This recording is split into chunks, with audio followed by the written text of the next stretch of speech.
All right, football fans, welcome to the greatest weekend of the year. That's right, the NFL Divisional Championship weekend in the NFL playoffs. We got Omar Yusuf on the call with some bubble tea. How you doing?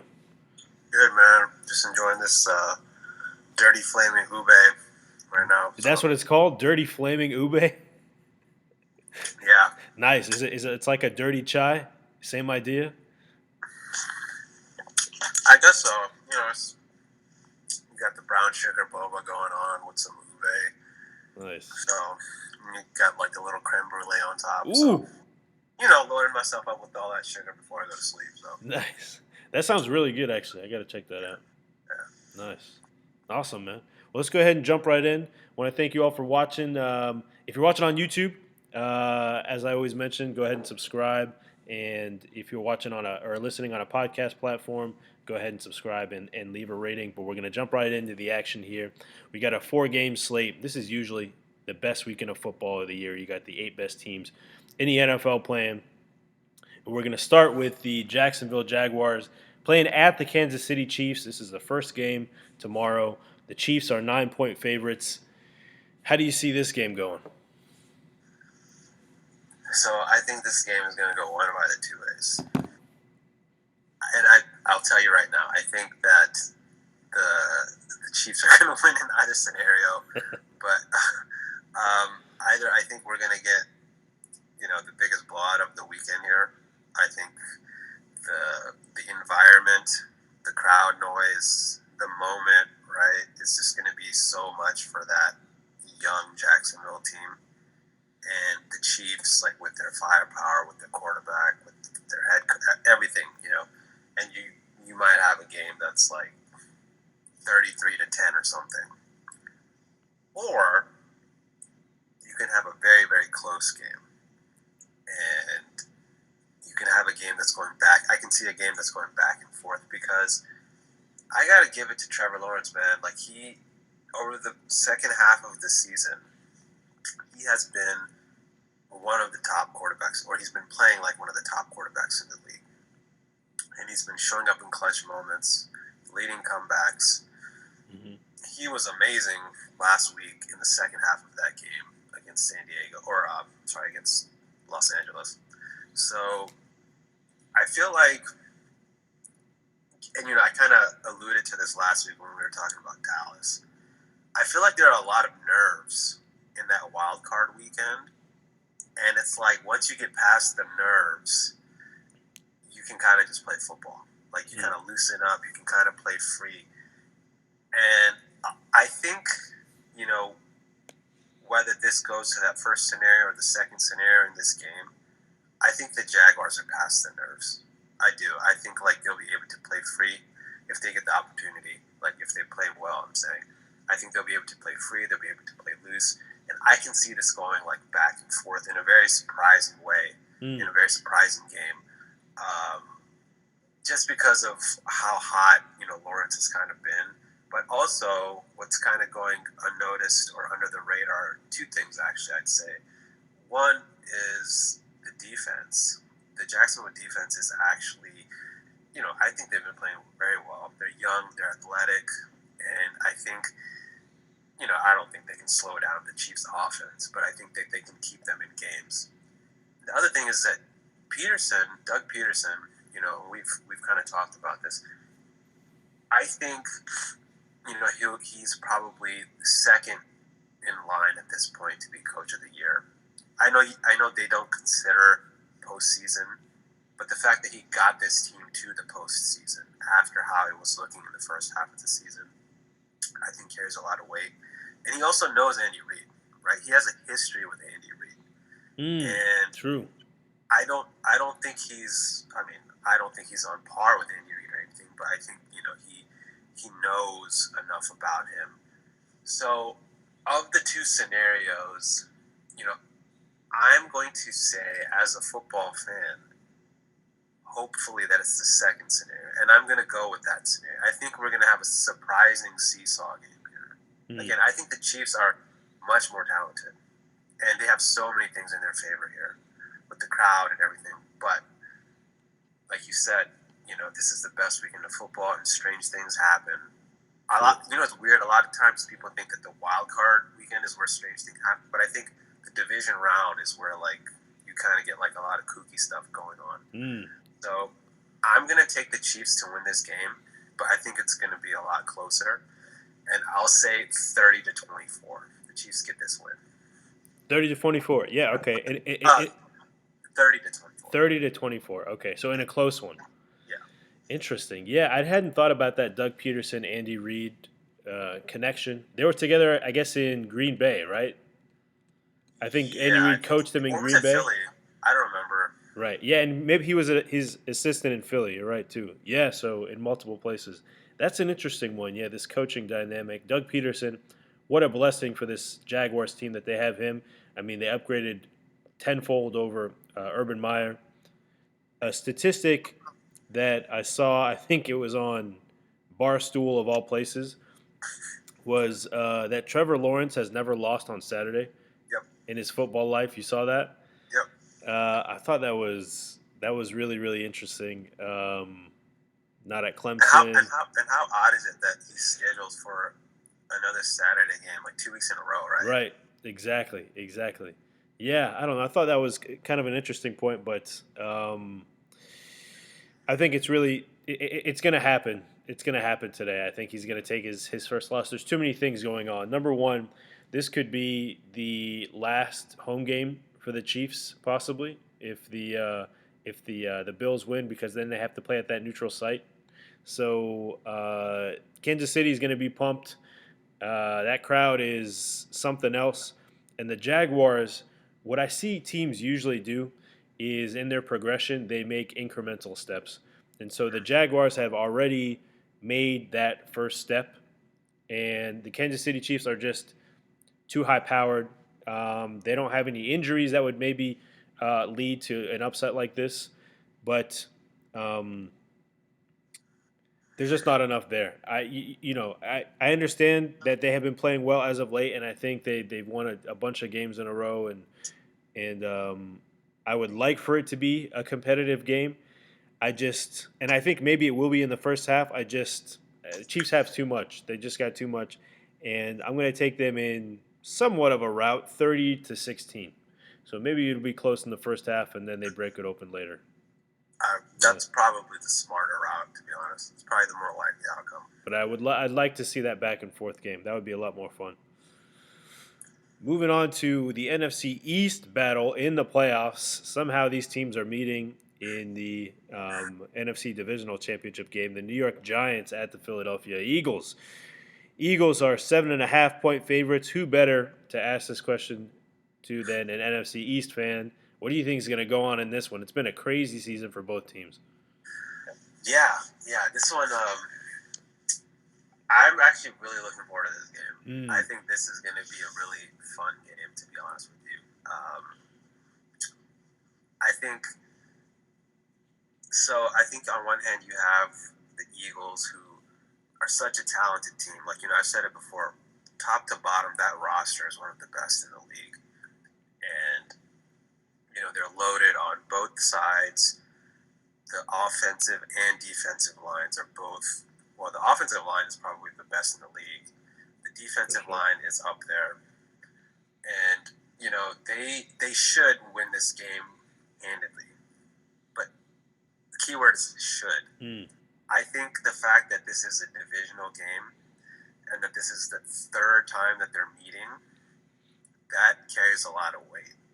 And I think, again, I'm not necessarily bullish on the Giants or anything, but I think they've been playing actually pretty well recently. I think Dable has done an amazing job with that offense and maximizing Daniel Jones, kind of unlocking his abilities a little bit. I'm sorry, not Daniel Jones, Vanilla Vic. He's done an amazing job with Vanilla Vic. Yeah. 17 rushes last week, bro, who would have? I mean, I've been saying this for a while. It's hey, he's pretty fast. And Giants fans, my friends who are Giants fans, would be okay, he's not that fast. I was no, dude, he's pretty fast. And I feel like you should, use it a little bit. And he's a big guy. Right. So I would kind of, I would have wanted to use him. And Dable's doing that in a very smart way. He doesn't expose him to hits, or at least that I've seen. And, he kind of maximizes the efficiency of, his design runs. And Saquon, what a renaissance, man. Like, I thought this guy was done. Like, last year, I was like, okay, this, injuries have kind of caught up to him. But what a renaissance, man. Like, he's playing amazing. But the thing is that while the offense gets the attention because of Dable, who, again, like, is coach of the year, in my opinion, that defensive line, man. Like, Kayvon Thibodeau has really come on lately. Mm-hmm. And Dexter Lawrence is a beast. Yes. Like, Dexter Lawrence is a monster. I think I have to think about it, but he might be the second best, like, interior lineman in the conference, like in the NFC. Mm-hmm. He might be the second best interior lineman right now. I don't know, man. I really want to pick the Giants here, to be quite honest, just because of, like, the way they're playing, the fact that it's a home, not a home game, but a divisional game. And the last time that these two teams played, the Giants, it was their JV squad, right? With all respect to, like, their second string, the Giants were not really playing that game. And I think that kind of matters because now, you have everything you have everything at stake now. And I feel like when you get to this point, most offensive coaches, or most coaches in general, offensive, defensive, good coaches, they have a completely different set of plays, a completely different, scheme or a set of schemes that they will want to run. And I don't think, we've seen what Dable would do necessarily yet. So I'm going to take the Giants here. And, like, Ooh. I am. I'm going to take the Giants, and it might be because I want them to win. But, Right. I'm going to say very close game, 23-21. Giants win this game. Wow. And one last thing I do want to point out there is we do have to see how healthy Jalen Hurts is. It's his throwing shoulder, and from what I remember, it was an AC sprain, if I remember correctly. I've seen quarterbacks who have dealt with sprains in the AC joint, and it's taken some time, or it's had an effect on their ability to throw. So that's going to be something that I would want to keep an eye on. But again, with the way that team is playing, especially that D-line right now, which has been very impressive to me, I'm going to take the Giants in a very close 23-21 game. Wow, upset special. I like it. I have to agree. The Eagles have been, the best NFC team all year. I mean, in terms of record and consistency throughout the year. Some other teams, Niners, Cowboys, have been good in spurts, but I think Eagles, throughout the year have been the most consistent, especially when they have all their starters. Jalen Hurts, you're right though. He's only played, I think, one game in the last 5 weeks. He does have some rust. They didn't look that good in the last few weeks. The last week against those Giants second and third stringers, they almost lost that game, and they were playing simultaneously with Dallas, so they knew they needed it to preserve the number one seed, preserve the division. And I don't really think anyone on this current iteration of the Eagles team is playoff tested. Not yet at least. Well, Hurts played in the playoffs last year. He played in the playoffs last year. Yeah. Yeah, and I think, if I remember, they got routed. Exactly. Yeah. Yeah. No, I mean, past Eagles teams, but this, I'm just kind of looking through the roster, and it doesn't look like they have like a ton of playoff experience through a lot of their best players, especially on offense.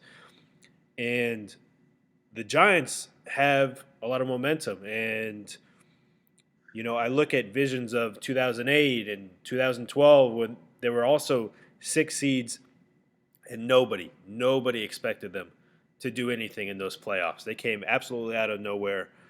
It's a divisional game, as you mentioned. They're not scared of them. Some teams they'll go into somebody else's stadium and it'll be the playoffs and they'll be scared of them. They've seen them twice. They see them twice every year. So, why? It goes against all the metrics. But I am also taking the Giants in this game to win 24-22. I agree with Close. you. I think it's almost the exact same score that you gave. You said 23-21. I say 24-22. Um, I think it's going to happen. I think everything is lining up for this to happen. The Eagles are a little rusty. The Giants have so much momentum. This just seems like it's just going to be like a clash. It's funny. I saw something on Twitter, like there's like an Eagles like fan page, and they were retweeting like this video.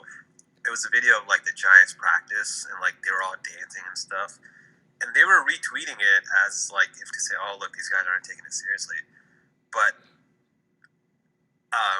like the retweet that I saw was like from a Cowboys, follow, and they were saying like this looks like the Giants are actually loose and like kind of like unbothered by all the noise and everything. I was like, yeah, it could definitely be that. And the other thing is, remember, Brian Dable does have success in the playoffs, Right. like as a member of the Bills, right? And Yep. I think he was on the Pats staff too, right? Unless I'm mistaken, like he is familiar with the playoffs, so that sure. is another factor to note. And they got nothing to lose. I mean, Yeah, they should be yeah, playing loose. The Eagles, this is their season from heaven. I mean, they were almost undefeated, and they have all the pressure. The Eagles have all the pressure. The Giants have no pressure. They have already exceeded expectations, and they will be playing loose. And I think that they are. I think they're going to upset them, and it makes no sense metrics wise. You look at this team. I mean, other than the defensive line and the overperformance of Daniel Jones and Saquon staying healthy for a year. Who thought that would ever happen? I mean, I don't know. Brian Daboll brought in some new strength trainers, or he just used him in a more judicious kind of way. Just I don't know, running in the outsider. I don't know. It's really there's no way to explain how Saquon stayed healthy this whole year. I know. Naif will attest to that too, but it happened. Maybe because they're running him less. They gave Daniel Jones more carries than him, so maybe that's it. Yeah, But yeah, they might be like exposing him to less hits with the way he's used. yeah, yeah, yeah. I think it's going to be crazy. Giants in the NFC Championship game if this goes down. How crazy would that be? Insane. Anyway, moving on to the Cincinnati Bengals at the Buffalo Bills, the rematch of that Monday night game that will not be forgotten. The Bills are 5.5 point favorites here. Who do you got in this one? This is a good game. Should be a great game, but I think 5.5 is a bit of that's a bit much, to be quite honest with you. Could be. So it's funny, like I think the Bills are a better team top to bottom. Like I think their offense, defense, everything is better. But I give the slight edge to Cincinnati on the quarterbacks. Again, I think at this point you're talking about two of the top five quarterbacks, maybe two of the top three at this point, between Josh Allen and Joe Burrow. They're both up there. I think I would put Burrow above Allen if we're doing that. I just think he plays, I've already alluded to this. I think he's the second best quarterback in the league right now. And I think he plays the position, like he plays quarterback better. I think Ryan Clark actually said this, so credit to him if he's somehow watching this at some point. Yeah. I'm not like making this up. Josh Allen is like the freakier athlete. What worries me here is how much of what happened like 3 weeks ago comes into play here, right? It's like how much does it weigh on Buffalo, right? How can they kind of proceed forward with that? I feel like Buffalo should win. So I don't want to do it, but I'm going to reluctantly take Buffalo because I love Burrow, man. Like he's one of my favorite players. Like I love him, but I just don't know if they can match the talent that the Bills have. Right now, I think he's good enough to carry the Bengals, and kind of overcome that talent talent discrepancy. So I would not be shocked if the Bengals win. But I'm going to say because of the talent difference on both sides of the ball, I'm going to say the Bills. And I'll say in a very close game, I'll say 30-27. Yeah. You mentioned this earlier about top 5 QBs. I want to get your top 5 QBs, 1 to 5. Who do you got? Oh man, that's tough. So I'll say, Mahomes. Okay. Burrow. Allen. This is where it gets tricky. You got Dak. You got Justin Herbert. You got Jalen Hurts. Who do you think? Who do you give? I really want to say Dak, but the thing is like this year, unfortunately, like the picks. Like I feel like, like I've said, like half of them are not on him. But I just feel like there have been too many picks for me to justify top 5. Now I think he is like overall. Yeah. But if we're talking about like for this year, I'll probably say Hurts is up there. He's had like Hurts. I cannot take away from the year that he's had. And I might say Trevor Lawrence, man, because of the way that I'm lean. I'm like nobody else is coming to my mind right now, but I'm thinking it because of how he's played in the second half and leading into the playoffs. This kind of resurgence. Right. Yeah, man. Like I'm kind of thinking it might be him or Herbert. Like it would be him or Herbert. Like it'd be 5, 6, one of those two. Gotcha. Yeah. Okay. Where do you think Dak is right now? Probably on the cusp. I'd have him like 7, 8. If it wasn't for the turnovers, I'd probably have him at 4 or 5. Right. Okay. Interesting. Yeah.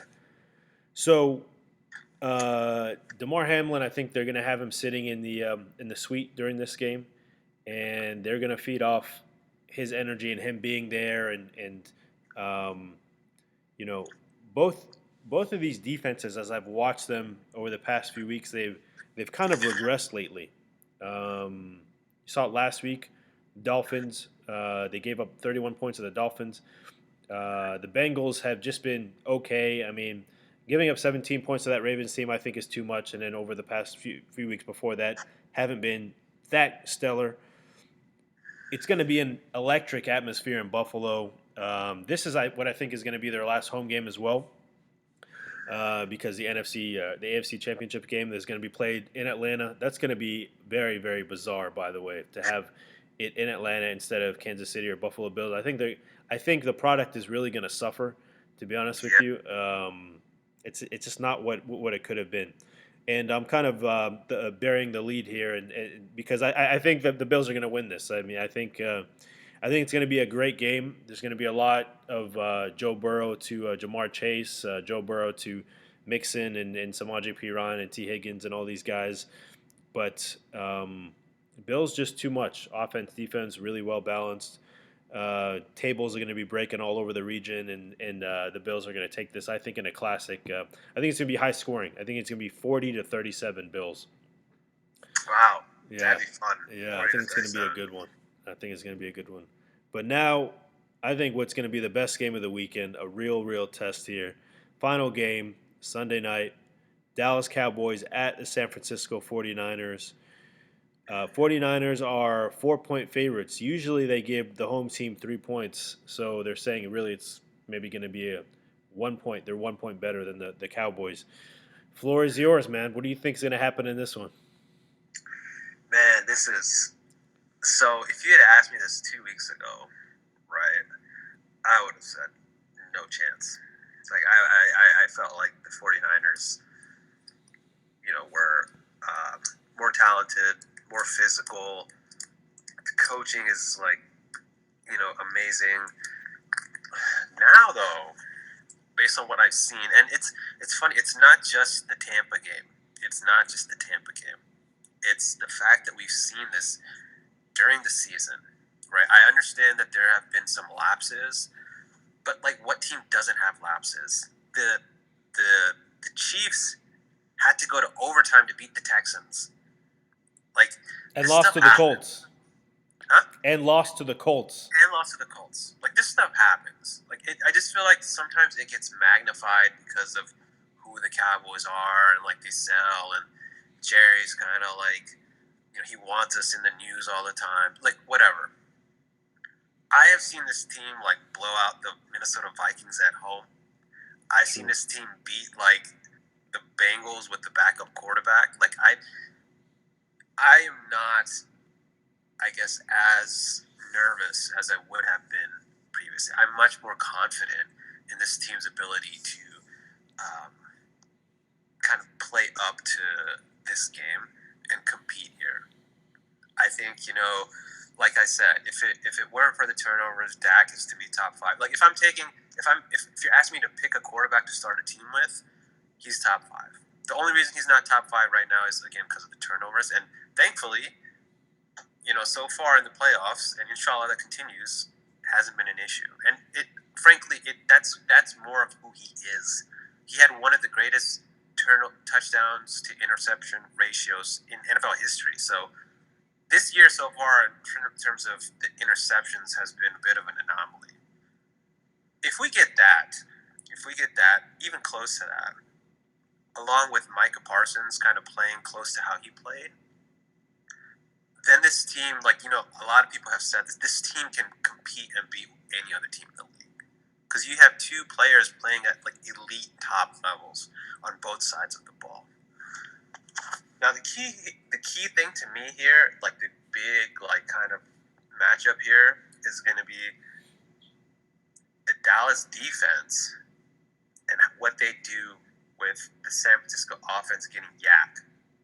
Like, when you have Debo and you have McCaffrey catching these screens, catching these hitches, getting these short little slants or curls and like turning them upfield, that's like the biggest X factor. That's the biggest matchup in this whole game.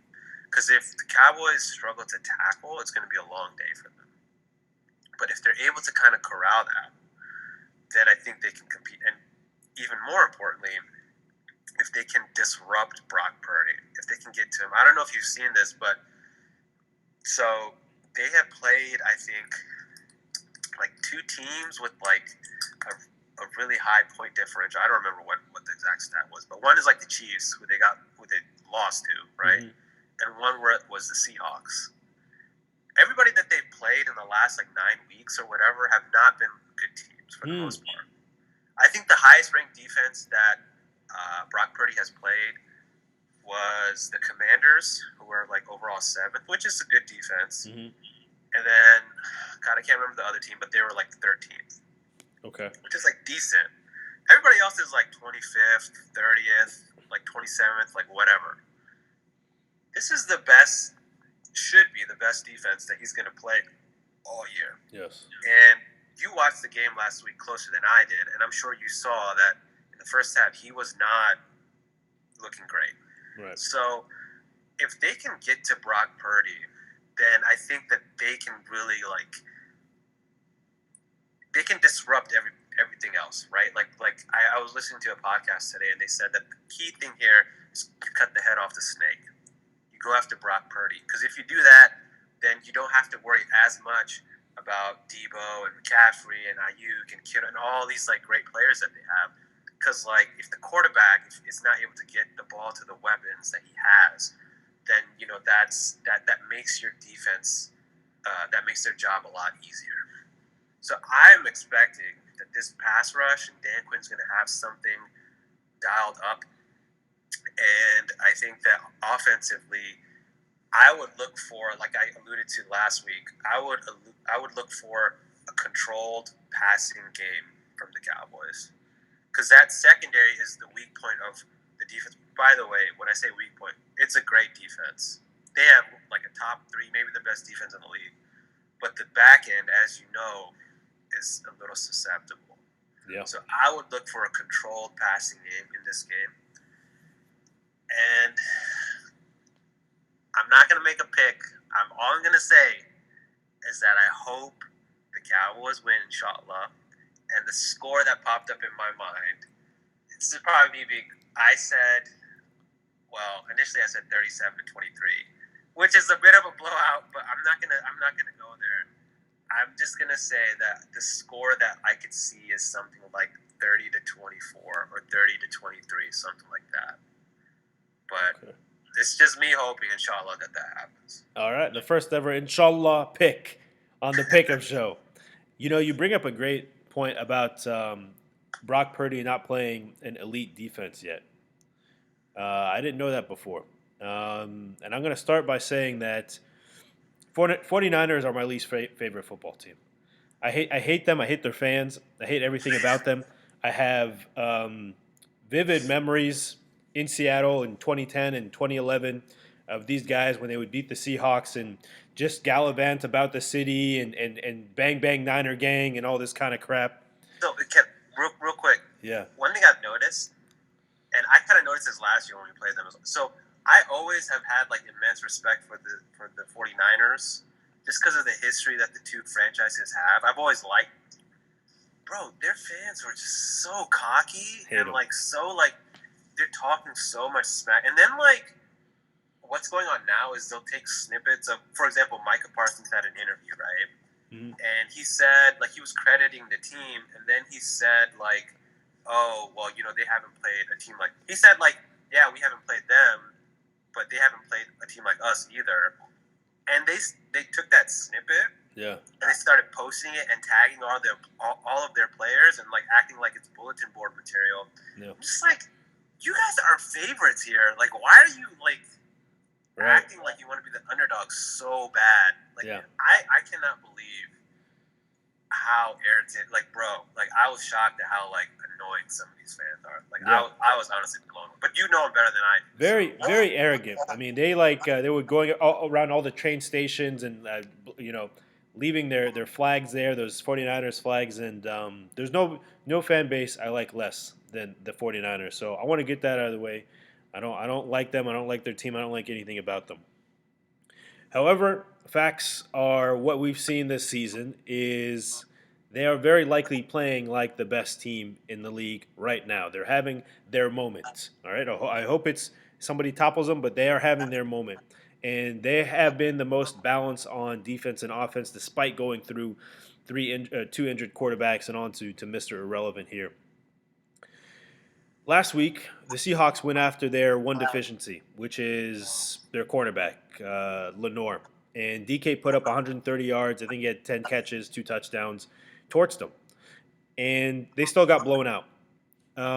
And I think the Cowboys are going to scheme CD to put up similar numbers on Lenore, maybe 150 and 2 touchdowns, something like that.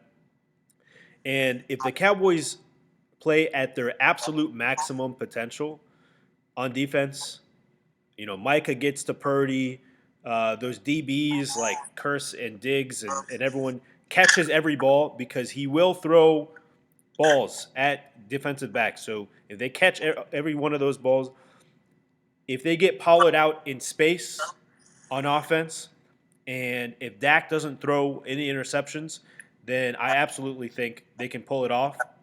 But because that counts on so many things lining up, it doesn't seem likely to me, so I'm going to reluctantly take the Niners here to win 31-24 in a close game. And I still think if that happens, this would be considered a successful season for the Cowboys, in my opinion. But I do want to kind of get your take on how it complicates the coaching situation, right? Because I know a lot of Dallas fans talk about whether they want to keep McCarthy long-term or whether they want to bring in Sean Payton. What does this do for Dan Quinn? I think he might be interviewing for some jobs. Is Kellen Moore also still interviewing for some jobs? So I'm curious. So whether they win this game or lose this game, what do you think is going to happen with the coaching? Are you satisfied with McCarthy, Payton, Quinn, Moore? What do you think about that situation? Yeah. So first of all, I think like those are all great points, and hey, man, San Francisco's favored for a reason, so it's totally understandable. Unfortunately, unfortunately, they're a really good team. As far as like kind of the bigger picture with coaching, it's kind of funny. Like I think like last week's win really started shaping the paradigm or changing the paradigm. I think a lot more Cowboys fans, if they weren't already, are really starting to come around to McCarthy. and liking what he does or liking what he's done. First time winning back-to-back, having 12-win seasons in back-to-back seasons since the mid-90s. This is the first road playoff game win since like 1992. The last time we played San Francisco in the NFC Championship game. And, look at what he's done without Dak. Like, he won games.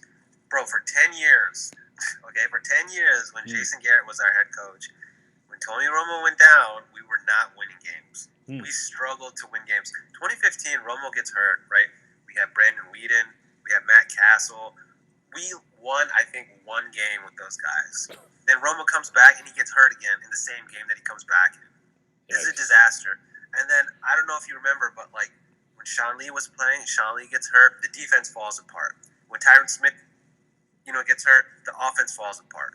So for 10 years, right, we had coaching that was not able to scheme around talent discrepancies or talent ineptitude, right? Now you have a guy, and I saw this last year. I saw it in 2020 in his first year when Dak got hurt, and I think Andy Dalton got hurt as well. So we started Ben DiNucci at Philadelphia, and Ben DiNucci, he did not play well. We didn't win the game, but the things that I saw, like the scheming, the coaching, that was very reassuring to me. I feel like McCarthy, even if we lose this game, shall we win? But like, even if we lose, I think he's done enough to keep the job, and I think that. Now, it might depend on how the game goes, right? Like, I was listening to a podcast today. If they lose, like, 41-7, inshallah, that doesn't happen, then we might be having a different conversation. But, I think either way, I think what he's done, what he's building, right, like, it's all, like, progressing towards something. Look at what he's done with this defense. I understand it's Dan Quinn, and Dan Quinn deserves the most credit out of the coaches. But McCarthy still deserves credit for having him on the staff. This is the best defense I've seen in like 15 years, at least, maybe 20. And from my opinion, I think McCarthy, he's earned the job. He should stick around.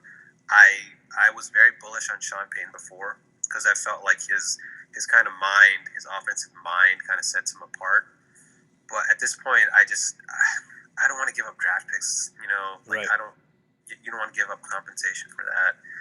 And the players, the other thing is the players love McCarthy, man. McCarthy is a very player. He knows he is very good at taking care of his players. Like, he will start resting guys. He won't overwork them.